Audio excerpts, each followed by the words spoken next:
Hello, Gaku here. As many of you know, I make most of my money driving for Uber. I've been driving for Uber for a number of years now, and I've seen the good and the bad, the ups and the downs. As a driver, I do follow Uber in the news, and I'm not concerned with corporate scandals or stock pricing issues.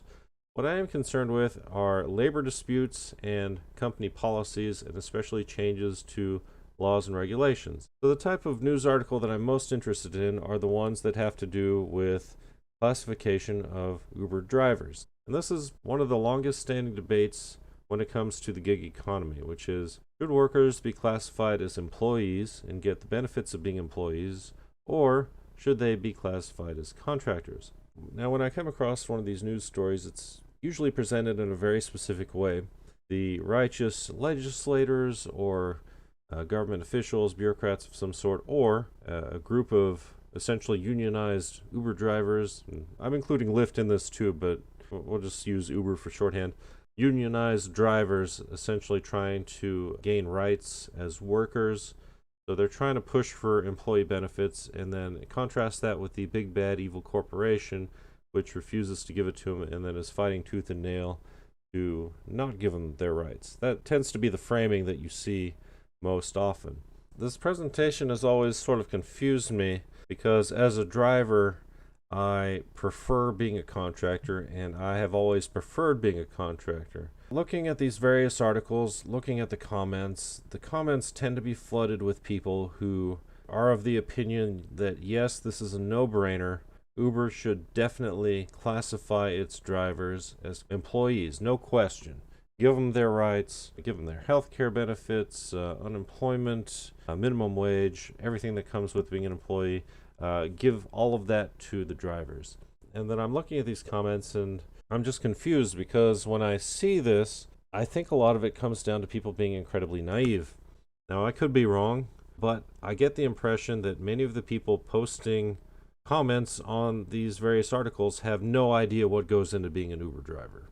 And I say that as an Uber driver, and I say that as someone who talks to Uber drivers. Now, I know some people online who are drivers, and we compare notes. There are other places around the country, and they tend to like their status as it is now. But I thought maybe I'm just completely out of touch, and it's just the circles of people that I talk to.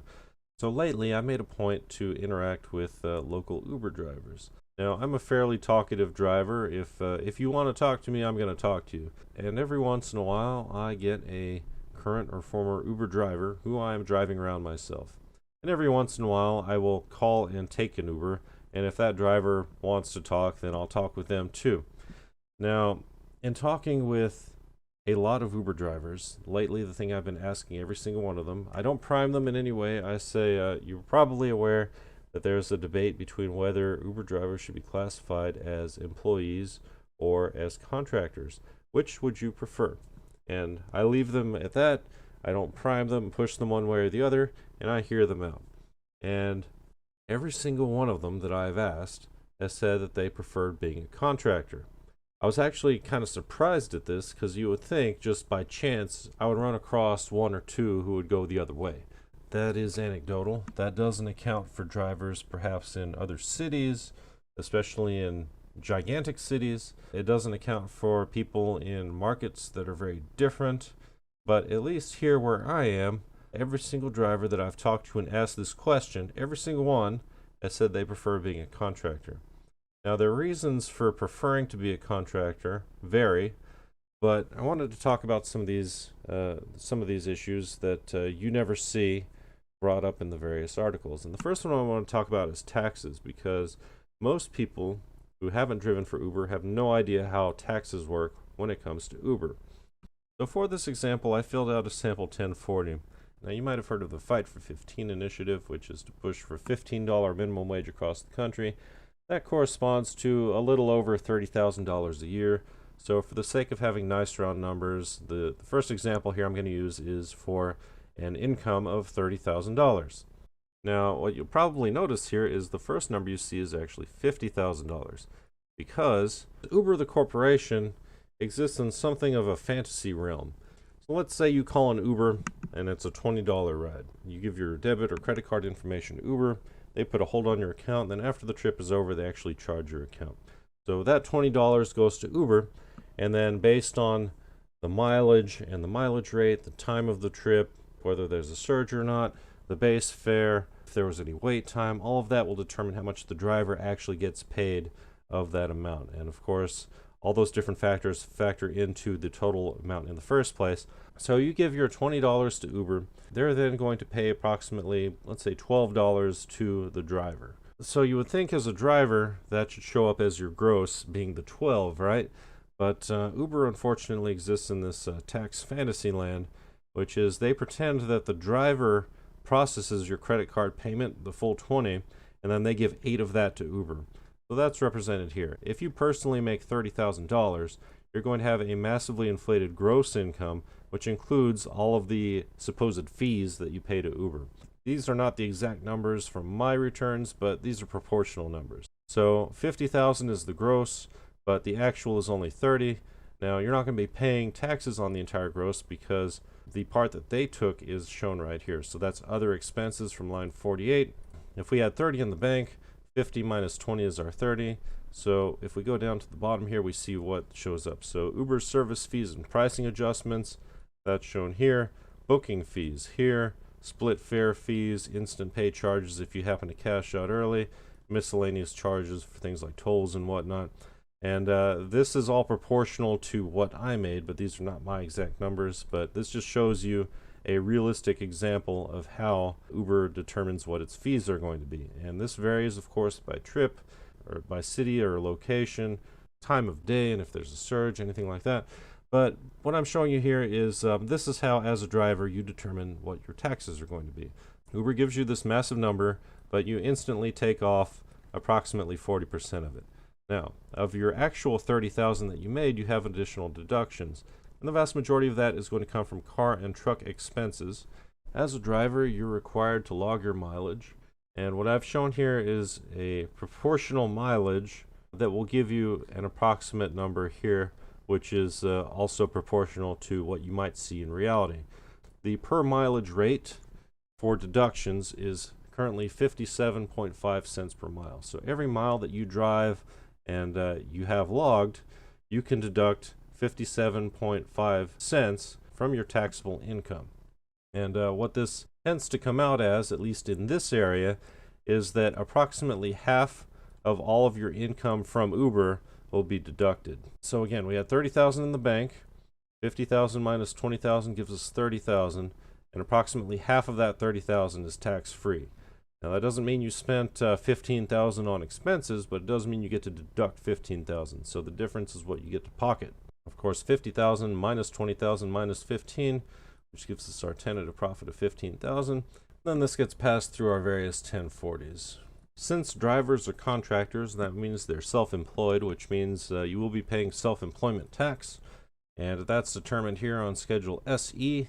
Of the 15,000 in profits that are taxable, a proportion of that will not be taxed, and that's shown here. So 92.35% of it is taxed. The rest you also get to pocket. That is continued down here. Our taxable amount is less than $137,000, so we do get taxed on that amount rather than $137,000, which is the cap. We then multiply the taxable amount by 12.4%, which corresponds to the Social Security tax portion of the self-employment tax. We also multiply it by 2.9%, which corresponds to the Medicare proportion of the self-employment tax. Then we add the two to get our total self-employment tax, which is here. However, half of the self-employment tax is deductible, which is shown here. And then these numbers get passed along through the 1040. On Schedule 1, our net income from our Schedule C gets passed through as the unmodified 15,000, and the deductible portion of the self-employment tax, which is half of the self-employment tax, gets added to the adjustments to income here in Part 2, so that gets funneled back to the 1040. And then if we look at Schedule 2, this is where the self-employment tax comes in. This gets funneled back to the 1040. And then finally, it all comes together at the 1040 itself. So on the 1040, we have nothing for our W-2 wages. Everything is coming from self-employment tax. This was, remember, the 50,000 gross. minus the Uber fees, which you never got in the first place. That was the 20,000 minus half for the mileage rate, and then we deduct from that half of the self-employment tax, which gives us our adjusted gross income of a little bit less. We then take the standard deduction, or whatever deduction you like, which then gives you your taxable income. You see this taxable income is negligible compared to what we actually started with. And then from that you can determine your tax. However, we do have to add to the determined tax from the tax table the tax from the self-employment taxes, which gives us our total tax.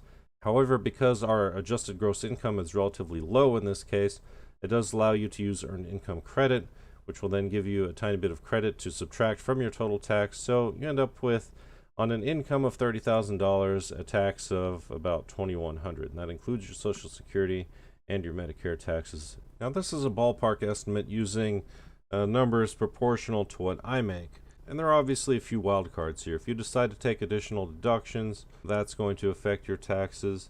Depending on if you have dependents or not, or what your filing status is, that's going to affect your taxes. Probably the biggest determinant, though, is going to be here when it comes to the mileage. So this is going to depend on what city you're driving in, the per mileage rate, and also the characteristics of your individual rides. So I tend to get a lot of very short rides, and the time between rides is approximately the same as the rides themselves. So I'm spending about as much time driving to and from trips as I am driving trips themselves. So my per mile rate might be a lot lower than yours, and if that's the case, then you're probably not going to be deducting as much. On the other hand, if you're in a comparable situation, then you might be deducting as much or even more than I am, and this is all proportional. You can use your own numbers here if you have these numbers yourself. This is just showing you a baseline for comparison. So next we're going to look at what drivers think is going to happen if they become employees. And I thought this myself, and we'll look at what actually happens here in a moment. This is what many drivers think is going to happen if they become employees. So number one is that rather than being self-employed, you just get your W-2 wages here. And the only real question here is whether some or all of your Social Security and Medicare taxes are deducted before or after this number is given to you in box 1 of your W-2. So in this case, I'm assuming that none of it is deducted, but we'll look at both situations later. Our total income is unchanged because nothing can be deducted at this point. And then we finally get to our standard deduction or itemized deductions. Now, unfortunately, if you want to take your mileage deduction in this case, at least as most drivers assume, they're simply not going to be able to take it. So either you can take the standard deduction of $12,400, or you can itemize and lose your standard deduction. And this is the fear that most drivers have, is losing that benefit. And if you lose the benefit, then your $30,000 is dropped to $15,000, and $15,000 is what you get taxed on, which gives you a tax of $1,606. That carries through. And this is less of a payment than we saw. However, your Medicare and Social Security taxes are withheld, which actually makes this tax substantially higher. So we had $2,128 for our self-employed situation.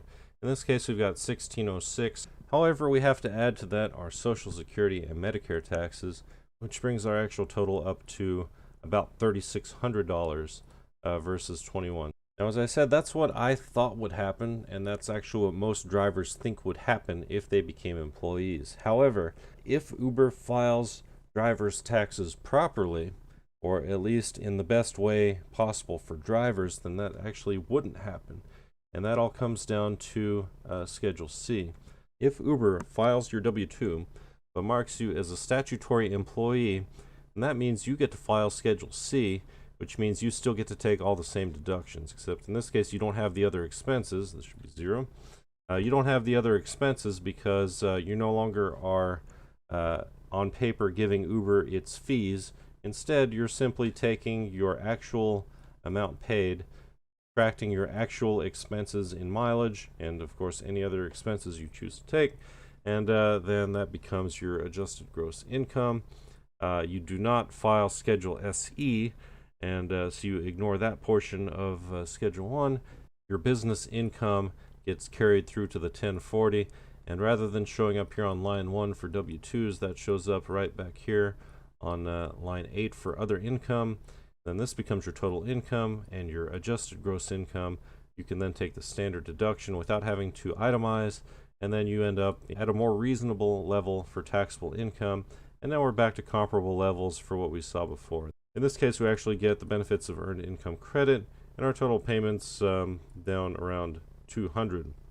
The difference, of course, in this case is that our Medicare and Social Security taxes are being withheld rather than being paid by us directly as a driver. And the difference versus the self-employment is actually negligible. I decided to put a bit more effort into this and determine how these taxes pan out for any different level of income, from a $10,000, we'll say part-timer, all the way up to $75,000. And if you want, you can calculate past that. We'll see the equivalent hourly rate, assuming 40 hours a week.